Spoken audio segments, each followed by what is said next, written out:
नमस्कार, मैं प्रियंका। आप देख रहे हैं 4 PM। आज के पहले अमित शाह की भरे कोर्ट रूम में इतनी फजियत कभी नहीं हुई। एक तरफ जज साहब ने तड़ी पार का नाम लेकर डायरेक्ट मोदी सरकार की लंका लगाई है, तो वहीं दूसरी तरफ अमित शाह मुर्दाबाद के नारे लगते ही कैसे हाई कोर्ट में जबरदस्त बवाल खड़ा हो गया है। आपको बयानों समेत बॉम्बे हाई कोर्ट का ऐतिहासिक फैसला बताएंगे कि किस तरीके से जज साहब ने गुजरात लॉबी की धज्जियां उड़ा दी हैं। लेकिन पहले खेल समझिए।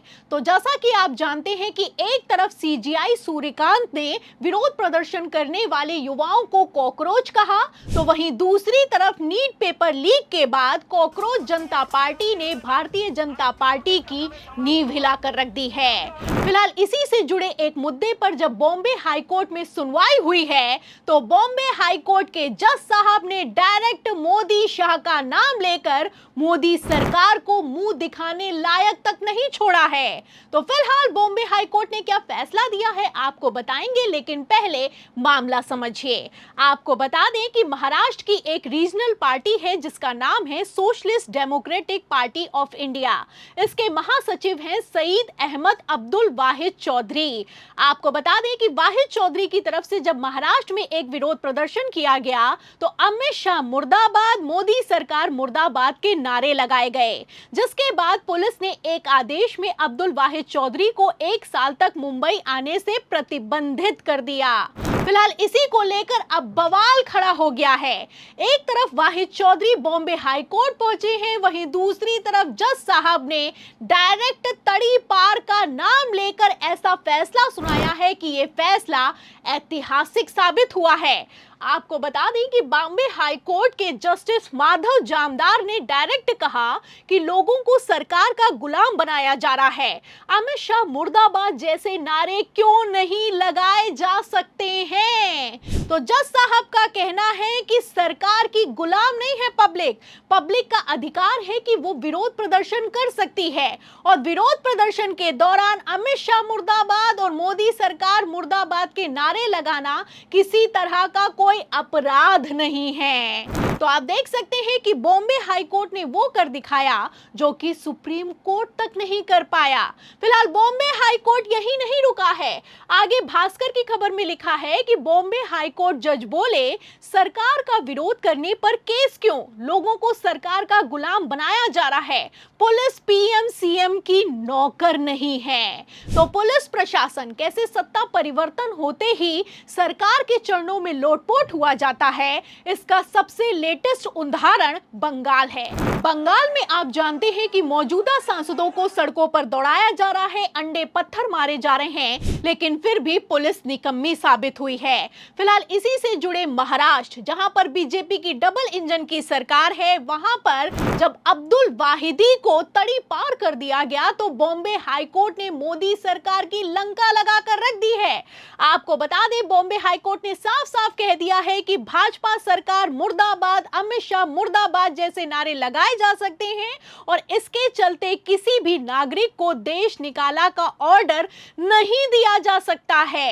इतना ही नहीं, आपको बता दें कि जस्टिस जामदार यही नहीं रुके, उन्होंने कॉकरोच जनता पार्टी के विरोध प्रदर्शन को भी सपोर्ट कर दिया है, और जो कहा है उसके बाद मोदी सरकार को जबरदस्त मिर्ची लगने वाली है।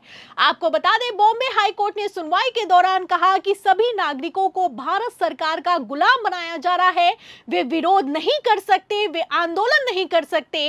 ये सब क्या है? अब इतने सारे पेपर लीक हो गए हैं, अगर लोग विरोध करेंगे तो क्या आप उन पर केस कर देंगे? तो आप देख सकते हैं कि किस तरीके से मोदी सरकार विरोध प्रदर्शन को दबाती है, यूएपीए लगाकर लोगों को जेल में जबरन सड़ाती है, ये किसी से छुपा हुआ नहीं है। फिलहाल इसी पर जब बॉम्बे हाई कोर्ट ने तल्ख टिप्पणी की है, तो मोदी सरकार की डबल फजियत हो रही है। आपको बता दें कि कॉकरोच जनता पार्टी के विरोध प्रदर्शन को दबाने के लिए भी अमित शाह ने अपनी पूरी ताकत लगाई। अभिजीत दीपिके भी अच्छे से जानते थे कि अगर वो अमेरिका से भारत लौटे तो उन्हें गिरफ्तार कर लिया जाएगा। अभिजीत दीपिका ने कहा भी कि उन पर केस होगा। फिलहाल ऐसा कुछ नहीं हुआ। और क्यों नहीं हुआ? क्योंकि अमित शाह ये अच्छे से जानते थे कि अगर अभिजीत दीपिका को गिरफ्तार किया गया या फिर कि कॉकरोच जनता पार्टी के विरोध प्रदर्शन को रोका गया तो ये आंदोलन अन्ना आंदोलन से भी बड़ा आंदोलन का रूप ले सकता है। एक तरफ चंद्रबाबू नायडू ने खुलकर कॉकरोच जनता पार्टी के प्रदर्शन को सपोर्ट किया, वहीं दूसरी तरफ अमित शाह बैकफुट पर आ गए। आपको बता दें कि कॉकरोच जनता पार्टी के प्रदर्शन ने जिस तरीके से मोदी सरकार की नींव हिलाकर रख दी है, ऐसे हालातों में अमित शाह चाहकर भी कुछ नहीं कर पा रहे हैं। एक तरफ धर्मेंद्र प्रधान इस्तीफा दो सोशल मीडिया पर ट्रेंड कर रहा है, वहीं दूसरी तरफ धर्मेंद्र प्रधान बौखला रहे हैं और कॉकरोच जनता पार्टी के प्रदर्शनकारियों को आतंकवादी बताया जा रहा है। तो फिलहाल आप देख सकते हैं कि एक तरफ मोदी सरकार प्रदर्शन को कुचलने में जुटी है, वहीं दूसरी तरफ बॉम्बे हाई कोर्ट कहता है कि प्रदर्शन करना पब्लिक का जन्मसिद्ध अधिकार है। पब्लिक को गुलाम बनाने की साजिश चल रही है, ये बिल्कुल नहीं चलेगा। और अमित शाह और मोदी सरकार मुर्दाबाद के नारे लगाने पर किसी को तड़ी पार नहीं किया जा सकता है। फिलहाल जो फैसला निकलकर सामने आया है बॉम्बे हाई कोर्ट की तरफ से, ये अपने आप में ऐतिहासिक फैसला है, क्योंकि जिस तरीके से सुप्रीम कोर्ट एक्शन लेने के लिए तैयार नहीं है, ऐसे हालातों में हाई कोर्ट ने कमान संभाली है। आप अच्छे से जानते हैं कि एक तरफ सुप्रीम कोर्ट चुनाव आयोग की मनमानी पर किसी तरह का कोई एक्शन नहीं लेता, साफ कहता है कि हम दखल नहीं दे सकते। वहीं दूसरी तरफ आप देख सकते हैं कि हाई कोर्ट ने वो कर दिखाया है जो कि सुप्रीम कोर्ट तक नहीं कर पाया है। एक तरफ बॉम्बे हाई कोर्ट का फैसला निकलकर सामने आया है, वहीं दूसरी तरफ मद्रास हाई कोर्ट ने तो डायरेक्ट सुप्रीम कोर्ट को आईना दिखाते हुए कह दिया है कि अगर सुप्रीम कोर्ट अपनी ही की गई टिप्पणियों पर एक्शन नहीं लेगा तो इसका बुरा असर पड़ेगा। इतना ही नहीं, मद्रास हाई कोर्ट का कहना है कि अगर चुनाव की याचिकाओं को सही समय पर नहीं निपटाया जाएगा तो देश तानाशाही की राह पर चला जाएगा।